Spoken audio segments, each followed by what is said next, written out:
Well, welcome back to the van. We're Sarah and Ben. Welcome to Diamonds on Tour. So in this edition, we're going to be telling you all about our trip, our 4 months that we spent in Europe and then beyond. We're going to tell you about the highs and the lows and all our experiences, not in great detail because you've seen all the videos, or maybe you'll go and have a look if you haven't already seen them. And yeah, so hopefully you'll enjoy it and stick around, because at the end we're going to be telling you what we're doing next. Yeah, that's right. We're going to start with our journey. So we started off, we took the ferry to France, the usual starting point from Britain, and we headed north into Belgium, where we visited Bruges. That was pretty exciting, wasn't it? Oh, Bruges was just lovely. If you haven't been, you have to go. Yeah, beautiful tourist spot, and a really nice place to start our journey. Throughout this, what we're going to do is really just very briefly talk about each country, because really, if we spoke in as much detail as we experienced it, you'd be sat here for a 3-hour video, and we're not going to subject you to that. So if you want to look back at some of the real details from some of our other videos, I think there's 22, aren't there, videos so far from this trip, then I'll link them up here somewhere, one of those playlist things, and you'll be able to click up there and go and look at them all for yourselves. So anyway, we carried on from Belgium. We then headed east into Luxembourg.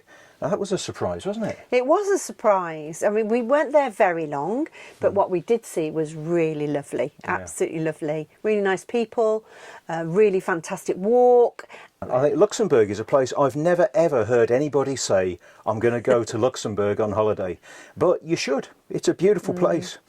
Anyway, we went from there into Germany, where we met up with some friends. It was absolutely fantastic. Did a beautiful wine tasting evening and had some lovely meals out. Great beer, great wine, great people, great food. It was just all and beautiful scenery. And a beautiful location, yeah.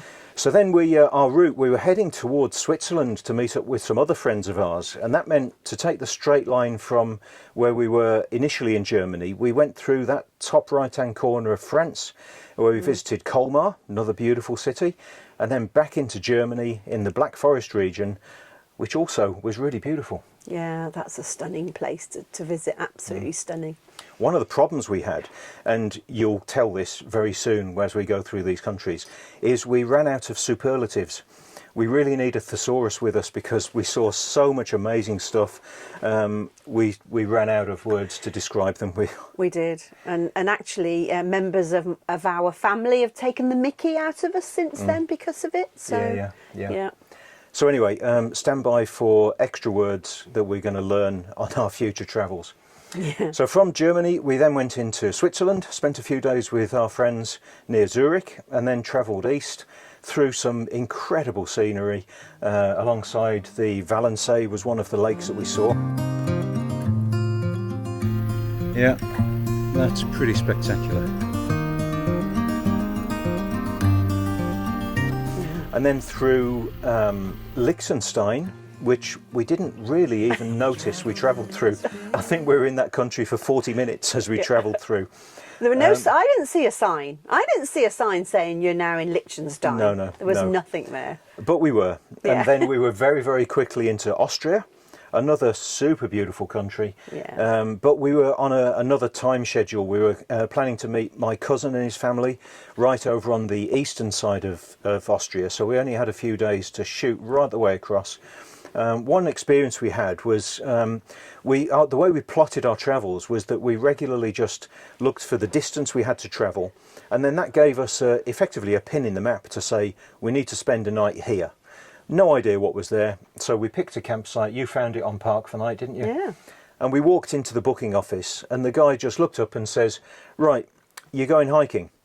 And we went, "Oh, okay, yeah, right, we'll go hiking." And he said, "Okay, this is where you're going." And he handed us a map. And wasn't it amazing? Yeah, it was amazing. Just a beautiful hike up a gorge, following a river, following loads of waterfalls. And just one example of the fact that you can put yourself down pretty much anywhere in Europe and you'll find something beautiful to see. Yeah. Did I say beautiful again? Yeah, but we've said amazing lots of times as Yeah. well. So it was awesome. Yeah. Awesome. Yeah, there you go. So through there, Austria, some great time with my cousin and his family, and then we were into Hungary, and we were using our sat nav just plugged into the old Apple CarPlay here, and sat nav's obviously not always 100%, is it? Because we found ourselves going down this beautiful country lane. Beautiful, it was, and we reached the end, basically the end of Austria, and there was a sign that said, "Pass no further." You mustn't pass this sign unless you're riding a horse or a pedestrian, or I think bicycles. I think were allowed, if weren't you're they? on the bike, yeah. Yeah, and we did look at it. We could have got the van through there if we really wanted to, but we just thought, we're pretty law-abiding, aren't we? We normally follow the rules. Yeah, we do. Bit boring like that. And we thought, no, we better not, because the sign says you shouldn't. So we turned around, replotted the route, and found the proper border access into Hungary, and then onwards. That was where we found that band playing in Mako. That was completely unexpected. There was a beer and food It was a festival, yeah. and there was this band playing that was sort of traditional Hungarian music, but the singer was an opera singer. Absolutely astonishing, wasn't it? It was. A real treat. That was.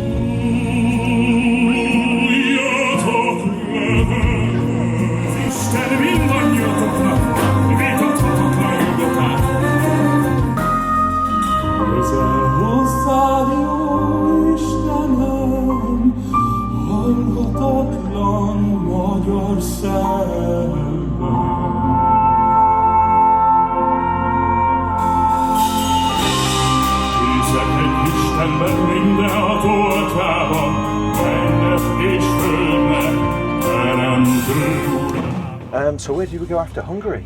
Carrying east. Then we transferred into Romania, didn't we? Romania we did, next. yeah. So The Romania border was interesting, wasn't it? it should not have been interesting. It should have been straightforward, to be perfectly honest. But Right. Well, the border into Romania was the first proper border where you actually have a barrier and you get stopped and you have to show some documents, your passports and everything, because that was where you exit the Schengen zone, this Europe-wide visa system, which is uniform across the whole of mainland Europe and a couple of other countries that are in the Schengen zone. But Romania and Bulgaria are not in the Schengen zone, and that's why we were going there. It turns out we should have gone there anyway because they're absolutely stunning places, and we would go straight back there at a drop of a hat. But anyway, so we were crossing the border. So Sarah got out of the passenger seat with the documents, and the guy said, "But this is a photocopy." And I sort of went, yeah, I know. The problem was I'd left the original on the scanner. the up original here. V5. The original V5 vehicle registration document I'd left up there. So, little word of advice, do not leave your V5 at home, or whichever country you're from, do not leave your vehicle's registration document at home. You will need it. Yeah. If you don't have it, you will have an upset wife and an upset border guard. Yeah. Which is- Not to mention the police and the traffic people that stopped you along the way as well. Yeah. They all wanted to see it, didn't they? They did. Yeah. So just a little word of caution. It's not rocket science, is it? I knew we should have taken it. Yeah. But- Thankfully, we knew people that That's could right, help us that's right, we to get the managed. right document there. So thanks again, guys, for that. We managed to save the day by getting it posted to us at a random address in Romania. Yeah. It's probably Anyway, the worst thing that happened on Can we Hungary. move on from that? Oh, all right then. Let's leave it. Let's park that. So Romania was stunning, beautiful mountains, fabulous stuff to see, beautiful people, amazing. Just it was. blew us away. Yeah, Beautiful it did. country. Did. That was where we visited the Danube Delta, which is where the river Danube enters the Black Sea. That is incredible. You know, if you're interested in wildlife, the bird life there is astonishing. So, put that on your bucket list. It's a stunning place. Yeah. And again, just a little reminder, link up here, playlist, lots more videos to go and look at if you want to check in on some of these places we're talking about. Yeah. So from there, Drove along the coast. Great park up on the beach. That was unexpected as well. And then we travelled then. and what was also unexpected on that beach was driving on the sand and getting stuck in the sand. Yeah. Yeah. So we found out, luckily, that our Max Trax boards work exceptionally well, and our little shovel. So we were able to dig ourselves out of getting bogged down on the sand pretty quickly. Yeah. Constanta, and then over the border again into Bulgaria. And obviously we did have the right documents ready for that particular border post. So that was good. Yeah, so we travelled around a lot of places in Bulgaria. Again, another absolutely beautiful country. Truly an absolute gem, wasn't it? Yeah, absolutely. I think the difference, to say there's a difference between Bulgaria and Romania is very correct. And I think the difference is that it seems that Bulgaria have had more investment in their infrastructure, and they seem a little bit more modern. I don't know whether that's just my perception, but that's the way it looked really to us. Yeah. And felt. It's a smaller country. Romania is actually a huge country in square mileage, and so any investment they get is spread more thinly across a much bigger country. So anyway, stunning countries. Those mountains down by the border with Greece were fabulous, weren't they? Yeah. Really, really lovely. I think it was, for me, the most remarkable place. From the nature, the mountains, the forests, the lakes, the cities. The cities in Bulgaria are just wonderful, wonderful. And we're not city people. We're not. But they've got so much history in Bulgaria in their cities, Roman history, and other stuff. It just fantastic. Loved it. I could live there.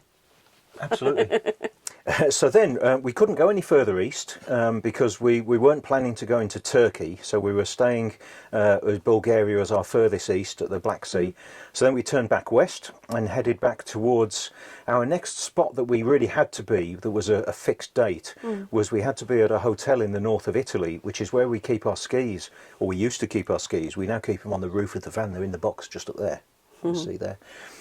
And so we had to be there by the end of September. So we basically just took a straight route.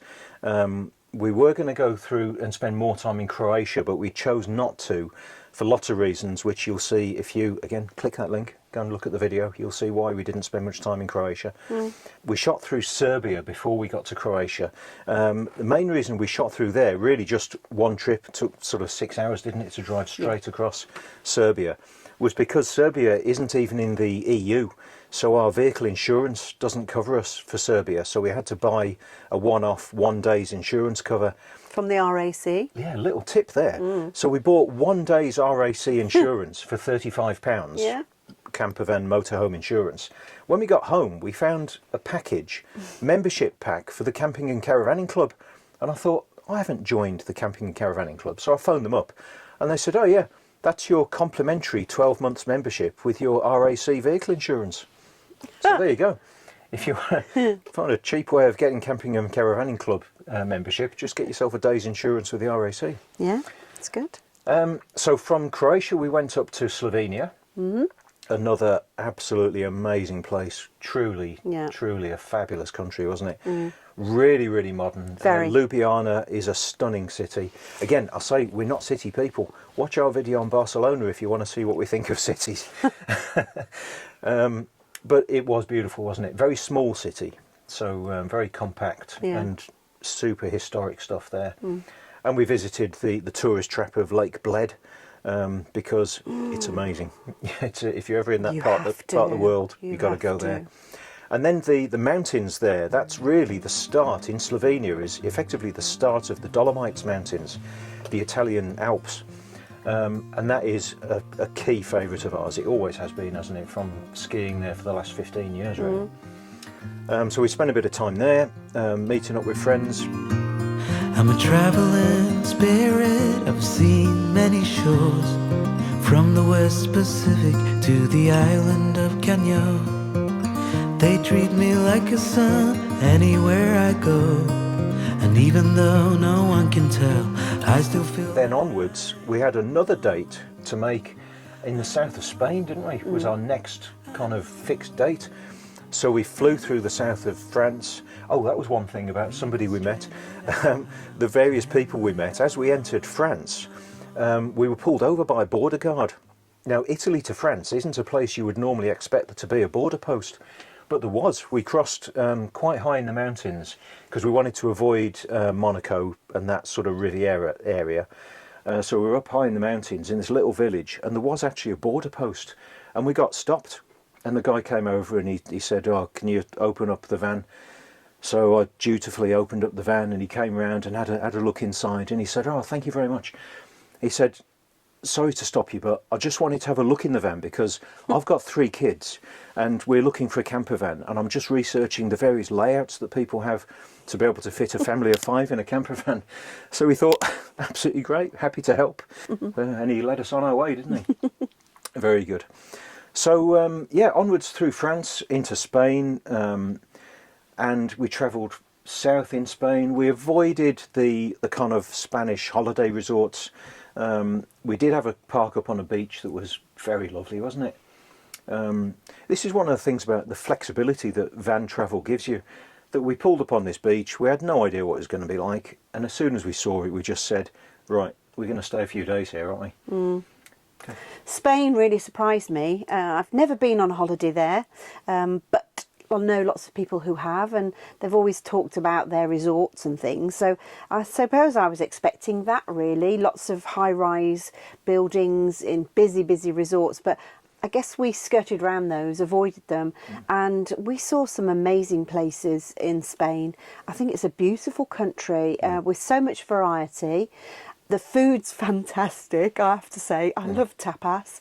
The people are just super people. And yeah, it was really nice. So yeah, if you do go to Spain on holiday, try coming away from those busy resorts, because there's a lot to see. Yeah. Oh, and wildlife. Oh, the birds, the vultures. Oh, flocks of vultures swirling above your heads. Yeah, Absolutely stunning. Yeah, we loved it there. Yeah. And we also spent a couple of days with great friends. Some of We our did. scuba diving friends who lived It was down there. lovely. So that was fabulous as well. And then into Portugal on the very south coast, so into the Algarve, where again... I need to just stop you because we're steaming up here. Is this okay with you? Yeah, it's okay. Okay. Don't mind a bit of steam, do you, on the windows? Cool. So we were from the south of Spain across into the Algarve, the very south coast of Portugal, where again we've got some friends, and we actually spent 2 weeks there, staying with our friends, just relaxing, really chilling out. We were on holiday. Yeah, weren't yeah, we, it was really? like having a holiday. It was a wasn't holiday, Absolutely yeah. fabulous. Had some interesting weather. There was Yeah. a storm Kieran, I think, wasn't Yeah, it? there were a It couple of was blowing storms, through. weren't there? Yeah, That yeah. we encountered, which were massive. Yeah. Yeah. Portugal, we had more rain than anywhere in this Anywhere, entire trip. absolutely. It was into October by the time we were there, so that's not entirely surprising. Well, no, they didn't expect weather like that they saw, did they? No. There were being trees being uprooted Yeah, and yeah. buildings being damaged and all sorts of stuff Yeah. was happening, really. We had the equivalent of a whole month's rainfall in 6 hours. We did. So that's a lot of rain. A lot of rain. But then, so after that 2-week break, we headed north, again avoiding the coastline, so travelling up through the mountains, hugging the border with Spain, really. And then we got sort of most of the way up through Portugal, and then headed out to the coast and visited Porto. That was pretty splendid. Yeah. A fabulous port wine tasting event that we went to.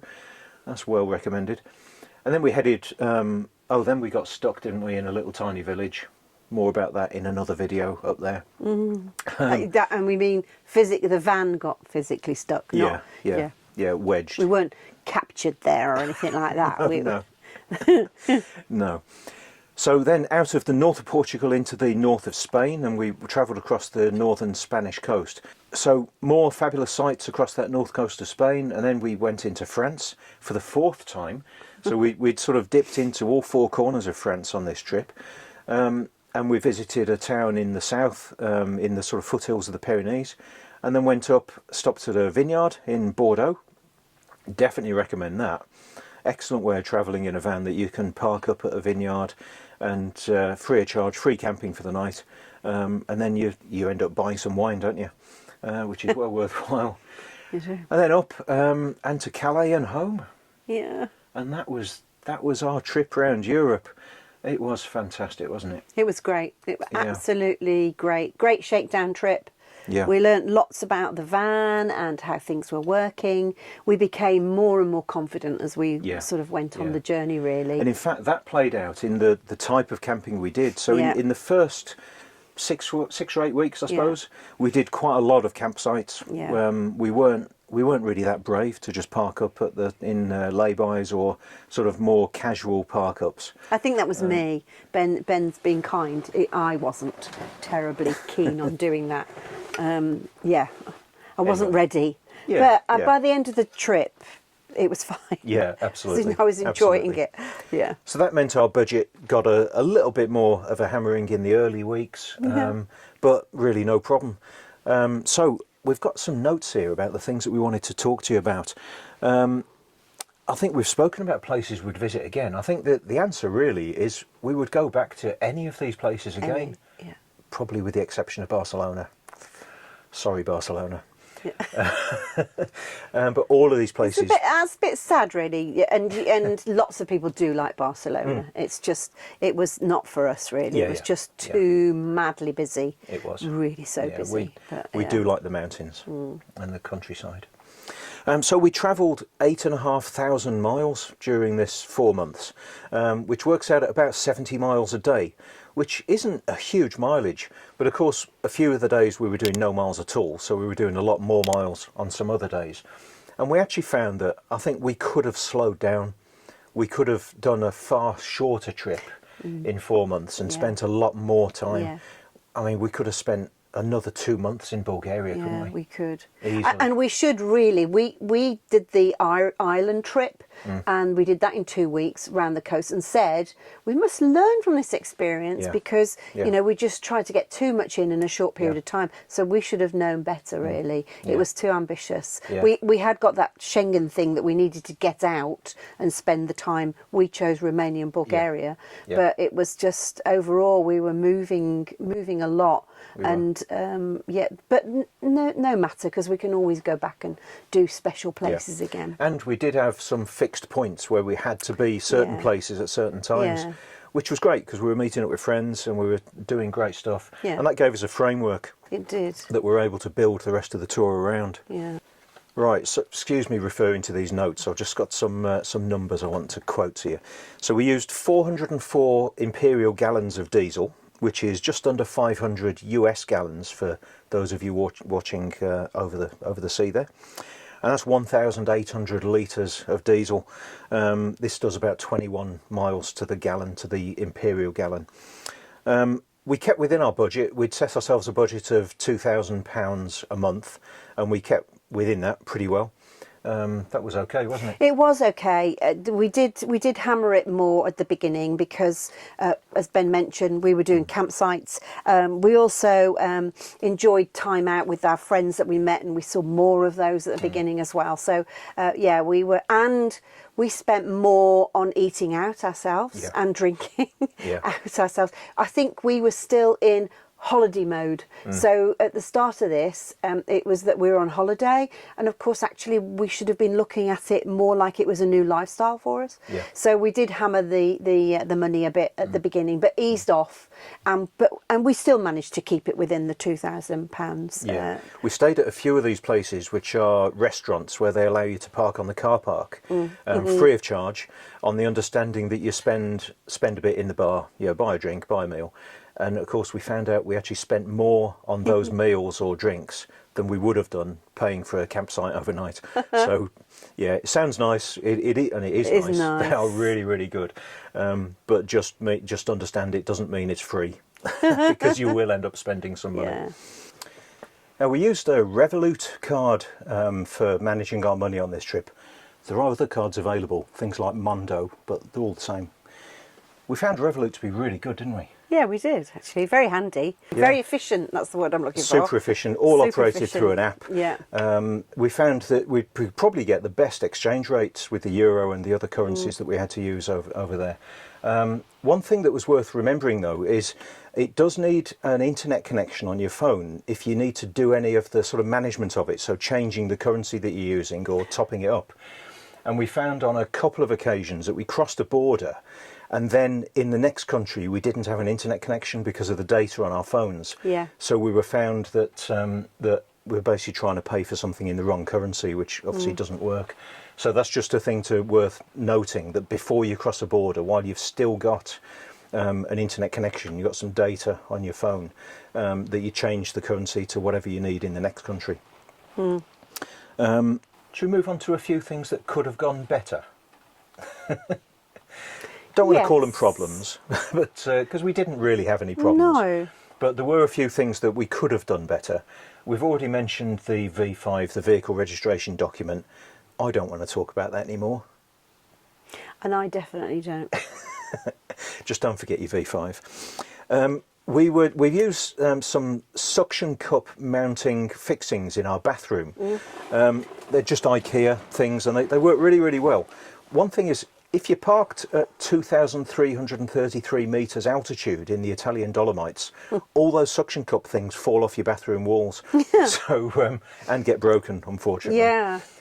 So just bear that in mind. If you've got suction cup things, they don't work at high altitude because there isn't enough air pressure to keep them there. Traffic, we didn't have any traffic problems or road problems. There were some rough roads, kind of back roads and up mountains in some of the countries. But we can honestly say the worst road we drove on from a traffic perspective, and also the road surface, so a hideous, noisy, horrible road, was the M25 around London. You know, that concrete bit, which is most of it, I think. That was genuinely the worst road we drove on in 8,500 miles around Europe. That was our welcome home, wasn't Yeah, yeah, yeah. Welcome back to Britain. it? Yeah. This van is over 3.5 tonnes. We're about 4.1 tonnes because it's a camper van built on a 3.5 tonne van, and it's very, very difficult to get that within 3.5 tonnes. So we're all legal. We're properly legally operated to that new weight. But that does mean that 3.5 tonnes, you do trip over the limit for some of the country's vignette systems or tax or road toll systems. So it is a little bit of a thing that you've got to get your head round. It can be a bit more challenging to manage Yeah. and a little more costly. Yeah. Either way, nothing as bad as running an overweight van and breaking the law and the problems that you find yourself in if you do that. So I wouldn't want that to put anybody off legally operating their van if they are overweight. No. So The Bulgaria was the most interesting, wasn't it? Because every day you had to go in. We had to know where we were going. And we were there for 3 weeks, so every day we had to know where we were going, and you had to go online, put your destination in, and then it'd come back with a price, and you had to pay it. Yeah. So you paid up front, and it's the country where they've got the most people operating as toll police, keeping an eye on that, and you do get pulled over. We were pulled over 3 times. 3 times by the vignette police Yeah. and once by the proper police. Yeah. Bulgaria was the only country we were stopped on the road, Yeah. apart from that border guard in France, but he just wanted to have a look at the accommodation in the van. Yeah. And so as long as you've done it right, it's fine. And it wasn't difficult, was it? It was just that, I think, to start with, we didn't appreciate.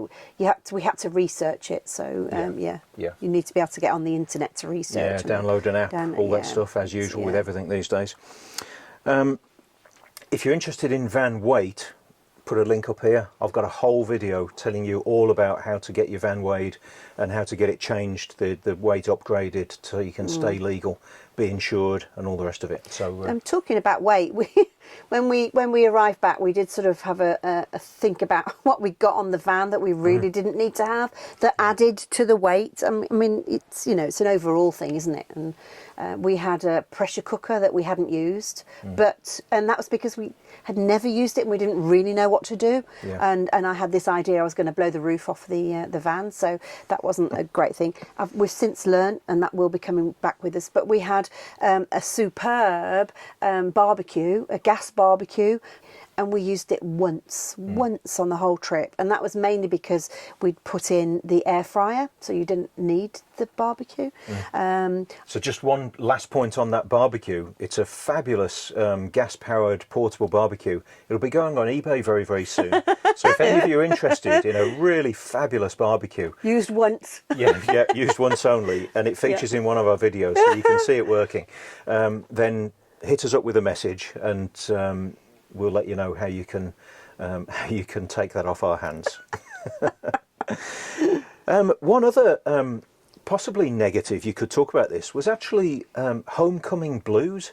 Yeah. We weren't expecting this, but we enjoyed this so much that within a couple of days of getting home, we both felt melancholy. actually a bit down. That's the word. We Yeah, were yeah. melancholy, weren't Yeah, we, yeah. about it? And I mean, yeah, it's lovely to get home, back to your house and all the rest of it, and to friends and relatives and all the rest of it. But you know, the pleasure of waking up every single morning to a new site, you know, a new place, new people, new things to visit, is fabulous. It is so exciting. But I think don't underestimate the risk of getting used to it. yeah, And definitely. and then missing it when you're back home for some reason. Yeah, it was unexpected, wasn't it? That? Yeah, it was. It was. Yeah.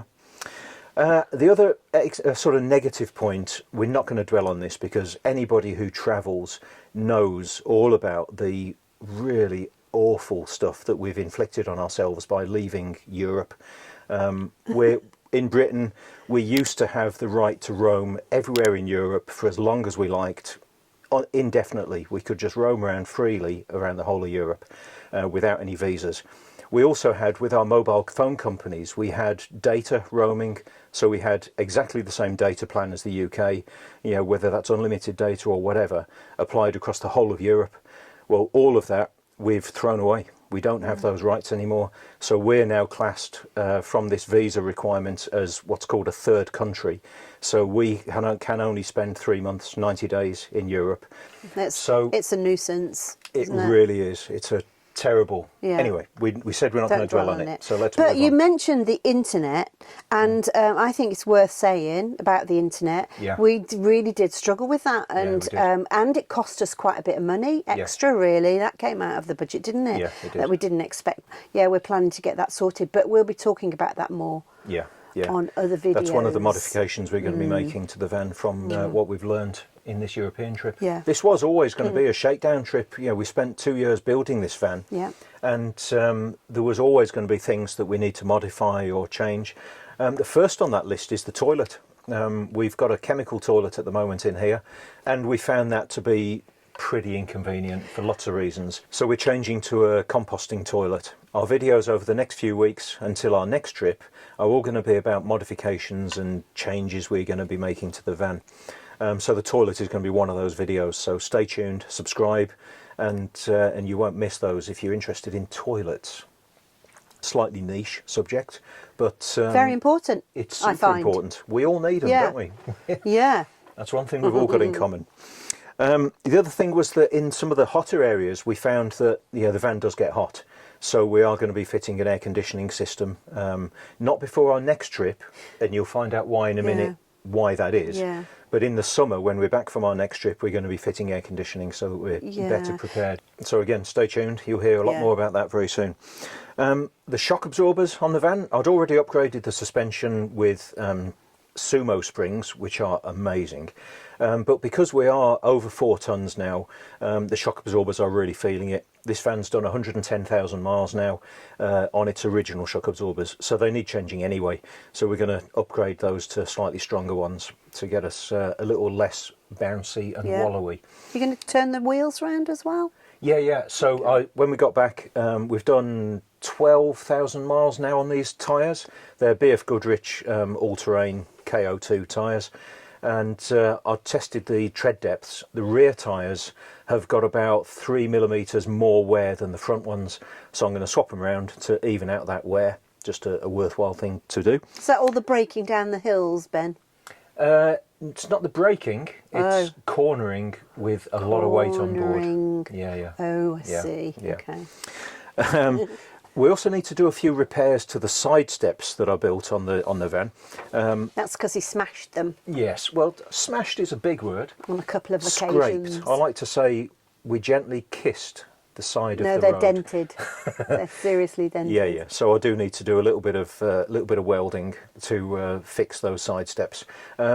I'll just say I would much rather be repairing the side steps than repairing the actual sills of the van. Yeah, So the reason they're there is to protect the side of the van. They're like rock rails, really. Yeah. So they are kind of, I mean, they're not quite consumable items, but they are perfectly okay to scrape a little bit. He actually likes the damage. He thinks it looks.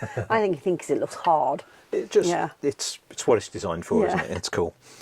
A couple more things that we're going to do.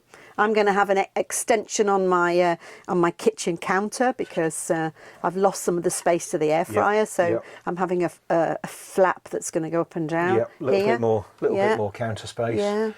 We've got a few repairs to do. The drawer runners in the kitchen drawers need just a little bit of tweaking. They've gone a little bit saggy in places. And a couple of things which will give you a hint as to where we're going next on our next trip. We're going to fit an auxiliary heater to the van. We've got our water heater is powered, it gets its heat from the engine's cooling circuit, and I'm going to put an auxiliary heater into that circuit so that we can preheat the engine before we start the engine in the mornings, and that will also give us a better sort of off-grid way of heating our hot water, and a secondary heating system to heat the garage where the batteries are so that they can charge a bit better in colder weather. And I'm also going to be fitting electric heating cables and pads to the tanks and pipes which are underneath the van, which gives you a pretty big clue as to where we're going next, doesn't it? So our plans for our next trip. Right now, we're banned from Europe because of the Schengen days. I think we've actually got 3 days in our back pockets in Schengen time. So we've got to wait for our Schengen exclusion to expire, for those shackles to be lifted. Yeah. And then we're allowed back into Europe, into the Schengen zone, towards the end of February. And at that point, we're going to cross the channel again and turn left and keep on driving north until we can't go any further, which means the very, very top of Norway. So we're going to be doing a trip around Norway and into Sweden, again visiting some friends who live up there, which we're super excited about. Yeah, we're going through Holland as well, and we're seeing some friends there, aren't we? Yeah, Netherlands. That's nice, yeah. So that'll be really cool. So it's going to be a northern trip next time into Scandinavia. We've got our skis, as I mentioned earlier, on the roof of the van in the box. So we'll be hopefully getting those out at some ski resorts in Norway and Sweden. Possibly even taking in a little corner of Finland. And we are super excited about that. Yeah, absolutely. Well, that was our trip around Europe. 8,500 miles. Wasn't it absolutely amazing? It was. It was amazing, and do you know, people have asked me and asked you as well how we've managed to get on, because it's quite a small space, isn't it, really, and we're in it all the time, no getting away, well, we've not really had a problem. And I think it really helps that we both have exactly the same interests, and almost exactly the same interests, and we enjoy the same things. So nature's really important to us. Hiking we love to do, skiing, as we've mentioned, obviously not on this last trip, but that's coming up, and we just really love to be out there, and it's not been a problem at all. There have been moments when Ben's a lot of moments where Ben's stuck into video editing, so that's his quiet time away from me, and I'm probably reading a book or something, so we still manage to do things separately, but it isn't a problem. It isn't a problem. I guess if you're not like-minded, you don't like the same things, you probably wouldn't enjoy it. You probably wouldn't. Not for that length of time. You might do 2 weeks, but you probably wouldn't manage 4 months. Yeah, so I suppose the starting point is you need to be a compatible couple in the first place. It's probably a good idea anyway for just general life, really, isn't it? But in terms of travel, can you imagine if I really, really loved hiking in the mountains and Sarah absolutely loved going around places like Barcelona and wasn't so hot on the mountains, then we'd have probably had a few more problems. But we are exactly the same in those regards, aren't we? Yeah, thankfully. So so that really didn't cause any problems at all. Excuse me, looking back at my notes. The people are just everywhere you go. People are fantastic, aren't they? Yes. Really, really lovely. Yes, absolutely. And I think we always approach things with an open mind and with a smile on our faces. You walk into a place, you greet people in a friendly way, and you just always get it reciprocated, don't you? Yes. Even if you don't speak the same language. Oh, absolutely. And one example, do you remember that guy in Romania when we went to that shop? So we just walked into a shop. We were going to buy a couple of cans of beer or something, and we don't speak Romanian. we were struggling with the language, and there was a guy in the shop who was a local, and he just helped us out with translating.